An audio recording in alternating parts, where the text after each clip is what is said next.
see you, brother. Bills, congratulations. Good morning, good morning, good morning, everyone. Really excited about this bill and thanking the councilman for really thinking differently of how we deal with equality in a real way in our city, and for hearing the concerns of not only his constituents, but throughout the city, those who in any way were denied opportunities for any reason at all. And we're here today for a public hearing and bill signing for Intro 209-A, which prohibits discrimination on the basis of a person's height or weight in opportunities of employment, housing, and access to public accommodations. We all deserve the same access to employment, housing, and public accommodation, regardless of our appearance, and it shouldn't matter how tall you are or how much you weigh. When you're looking for a job and you're out on our town, or you're trying to get some form of accommodation or apartment to rent, you should not be treated differently. And this Intro 209-8A prohibits discrimination on the basics of a person's height or weight or any other physical appearance. It helps level the playing field for all New Yorkers. It creates more inclusive workplaces and living environments, and it protects against discrimination. It does, however, allow for exemptions in cases where an individual's weight or height will prevent them from performing essential requirements of the job.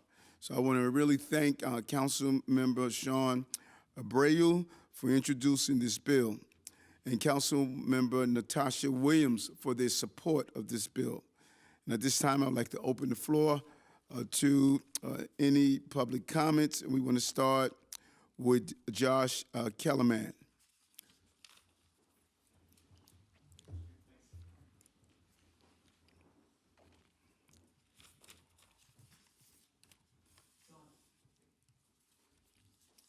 Good morning.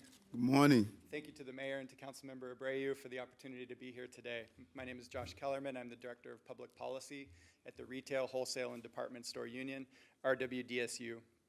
I'd like to take a moment to acknowledge the importance of this law we're signing today. Banning height and weight discrimination in employment, housing, and public accommodation will change lives. It will raise this issue nationally and internationally. It will provide new economic opportunities for people, and it will begin changing our culture and how we treat people who are fat, little, or otherwise don't fit into the mold our society pushes us into. Thank you to the mayor, to Councilmember Abreu, and also to the agency who will be responsible for implementing this law, the Commission on Human Rights. I'd like to extend our thanks to the Retail Action Project, a worker center that builds power among non-union retail workers, many of whom are directly impacted by this form of discrimination. And lastly, I'd like to extend a heartfelt thanks to NAFA for their dogged leadership on this issue and their unwillingness to give up this fight that they've been holding since the 60s.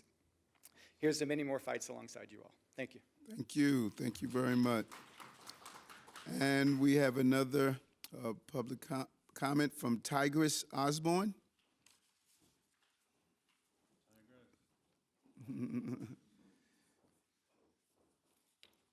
Good morning, everyone. Good morning. Thank you, Mayor Adams. Thank you, Councilmember Abreu. And we thank all the members of the New York City Council who supported this bill, and those before this session who supported the early work on this bill.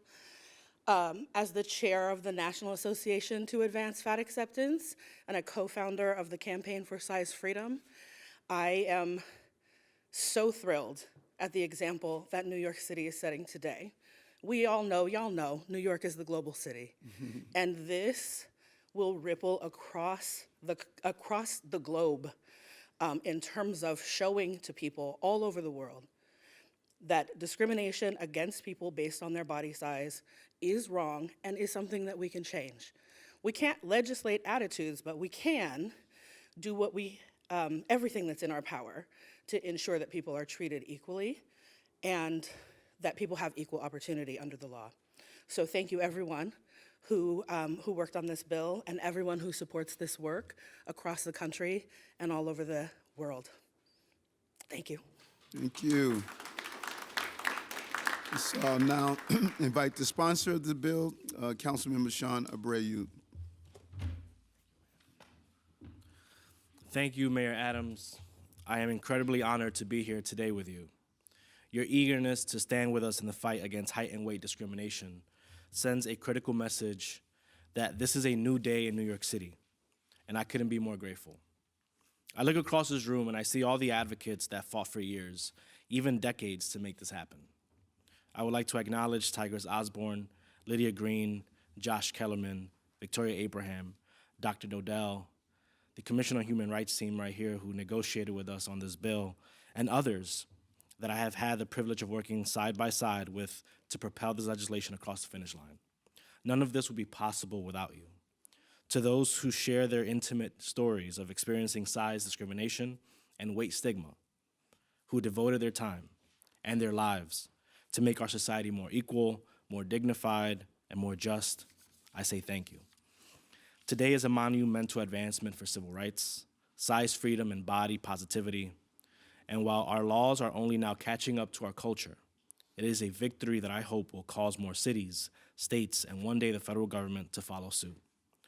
No one should have to live with the silent burden of size discrimination, to feel as if they are defined by their stature rather than their character. I'm very proud to join the mayor today in standing strong for diversity and inclusion, to be building a city that cares about how it treats and protects its citizens. Thank you again, Mr. Mayor. Thank you.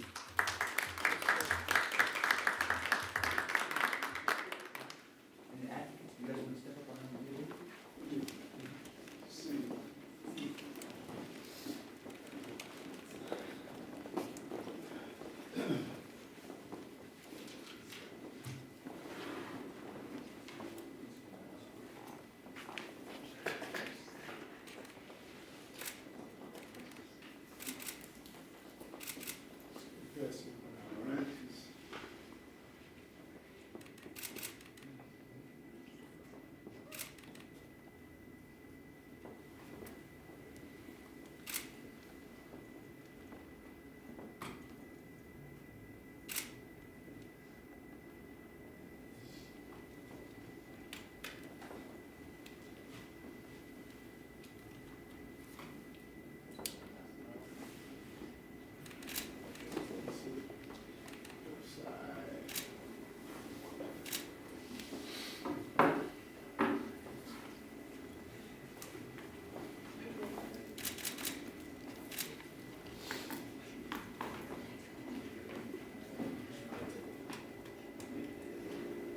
Did I get anyone? Get everyone? Yeah. You missed it? Everyone has it? Okay.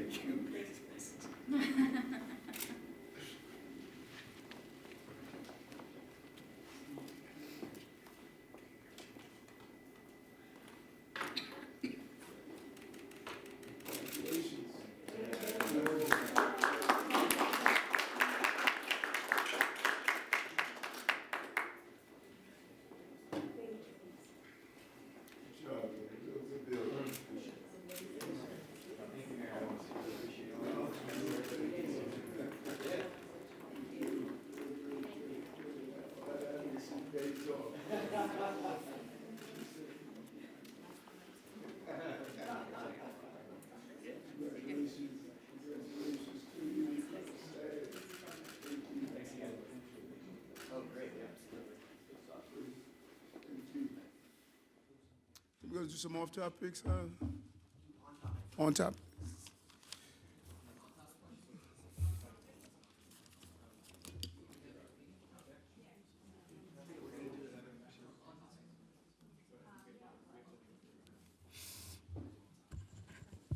She has an on topic? Yes, Sean. This is Sara Rancaño from the Spanish community. This bill is about avoiding discrimination and equal opportunities. But some people think, though, that this laws is a way to protect obesity instead of fighting against the health issues. What would you answer to those critiques? Okay, I didn't hear it clear enough. that this is fighting against obesity? What would you say to the critics who say instead of fighting that? No, I don't think it is. You know, everyone knows that I'm a person that believes in health. So when you talk about not discriminating against someone because of their body type, is not fighting against obesity. It's just being fair. And so I think this is the right thing to do. We're going to continue to talk about our progressive health agenda. And science has shown that body type is not a connection to if you're healthy or unhealthy. And I think that's a misnomer that we are really dispelling.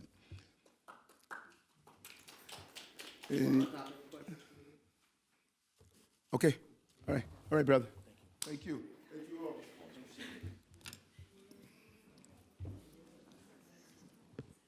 Thank you.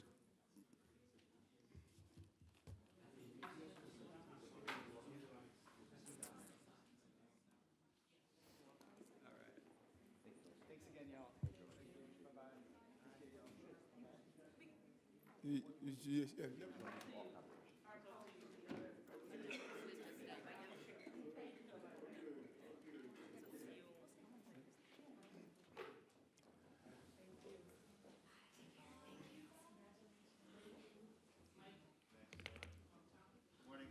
What's going on, Mike? All good. I wanted to ask you about something that's come up in recent days. Reynoso had an event about this recently, and a couple of council members have talked to me about it. And they were highlighting this issue of what they describe as warehousing of apartments.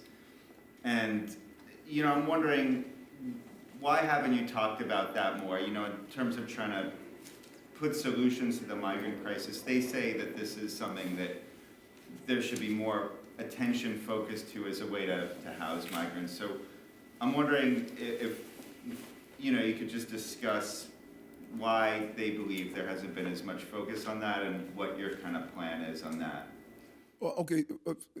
One thing is very important, and I want to keep encouraging my lawmakers, because for some reason there's this sense that the problems of a city is solved by just the mayor of the city. The mayor is part of the team of solving problems. And so when I go into the subway system to talk people that they should go for services, council people should share that with me. When I talk about how do we solve the asylum seeker issues and go to Washington, they should go to Washington. They should go to Albany. They should look within their own district. When I talk about the unemployment issue, they should hold hiring halls. So when you hear someone state, why isn't there more issues, more attention played on the subject, then why aren't they? I mean, they are elected officials. When I was borough president, whatever issue needed to be highlighted, I didn't wait for Mayor de Blasio. I highlighted those issues. There's a noticeable difference from my role as state senator, borough president, and other positions, even as a police officer. I highlighted issues and I stood to change those issues. So we are looking at everything, including the warehousing of apartments. Whatever is preventing us from having housing, we are going to put on our plate to address. But they could join us. They don't have to be silent. Some of the sense I got from it is that they're hoping you kind of use your more elevated bully pulpit to call on landlords to pitch in on this. And I was wondering maybe if you could elaborate on that part of it. That's, I think, one of their beefs in this is that you've got a bigger platform than them, and you could kind of put this more out into the world than possibly they can. Yeah, but their accumulated platform fully supersedes my platform. I mean, you followed me as borough president. My role as borough president, I was touching national topics as well as citywide topics. So I think they're thinking less of their roles and their offices. So if all of my council members, all of my borough presidents, all of my state lawmakers come together in a unified way and say this is an issue, then they can use each one of their legislative houses to address that issue. Albany has the right to use their legislative powers to address this. The city council has the right to do so. And so it's the combination. This is not just the mayor's role to navigate the city out of a crisis. They cannot be on the sidelines and saying, why isn't the mayor raising this? We all have to raise these issues that impact our constituencies. Okay, next, Georgia. Good morning, Mr. Yes, Mayor. how are you? I'm well, thank you. Good. Do you agree with the statement from Controller Brad Lander given at the budget hearing earlier this week that new revenues need to be raised to help pay for much of the city's expenses, including the rising cost of the migrants crisis? New revenue, I assume he's saying raise taxes on New Yorkers who are already struggling, and that we are watching many businesses leave our city because of some of the high taxes. If that's what he's talking about, I would like to see the attention more from the comptroller on the federal government resolving this issue. And that includes Republicans and immigration reform, and that includes the White House and making sure this is properly funded. And so if we're going to say, let's just raise taxes on New Yorkers, if that's the answer to our problem, I just don't agree with that. And if that's his definition of new revenue, I just don't believe that's the correct manner. Listen, this problem is not sustainable. I don't know how I can say it any clearer. If we continue with what we're seeing, thousands of people a week, it's not sustainable. It's just opening new places, expanding throughout the state. This is not a sustainable problem, a sustainable method to address this problem. And so we just can't see if we're going to tax our way out of it by hitting New Yorkers with additional tax. We need to get the help from the national government, as I have been stating for some time now. Hi, Mr. Mayor. Earlier this month, the city stopped breaking down the number of migrants in the DHS shelter system and also in the emergency shelter sites. Now, as you know, there have been questions about the count that advocates are raising. Wouldn't it be better for the city to put all of this to rest by providing more data on the number of migrants at all the different shelter facilities, as opposed to pulling back and providing less data? Well, no, listen, we want to be as transparent as possible. This is a moving target. And, I always hear people say the advocates, like, I don't know. The advocates that matter to me, they're the men and women of this city. Those are the people I hear from. And they clearly understand how this problem has been dropped in New York City's lap. Over 70,000 people, over 90,000 people currently in our care, 45,000 when we took office, 108% increase. So we are trying to be as transparent as possible as bus loads, planes come in, people are driving in. It is coming in so many different directions, and we try to give as much information as possible as we get it. It's a moving target that continues to grow. And I think that the entire apparatus, the entire team has been as transparent as possible. We want to continue to do so. Hi, Mayor. What's up, Emma? Hi. So the City Council passed this bill that would remove the requirement of waiting 90 days to apply for a housing voucher. Are you going to veto it? Well, we went to the City Council to state the same thing. We see that it's a smart thing to do to really remove the 90-day part of it. But this is more than just the 90-day. Let's be clear on that. This is a package of bills that are concerning, and we're looking at all of our options on what the next steps are. Removing, I spoke directly with the speaker, and stated that we could easily resolve the issue around the 90 days. The alarming part of the package of bills is stating that those already existing vouchers that we have, which a substantial number of people can't find housing, because this is a real housing issue. There's a housing shortage that we're trying to resolve in Albany so we can build more. But to state that if you fall behind in your rent 2 months and you are, below, I believe it's $50,000 a year in income, whatever the exact dollar amount, that the city would automatically allow you to be you're eligible for a voucher. The numbers just don't add up. We're talking about billions of dollars that's going to be added to the course. Thanks a lot. To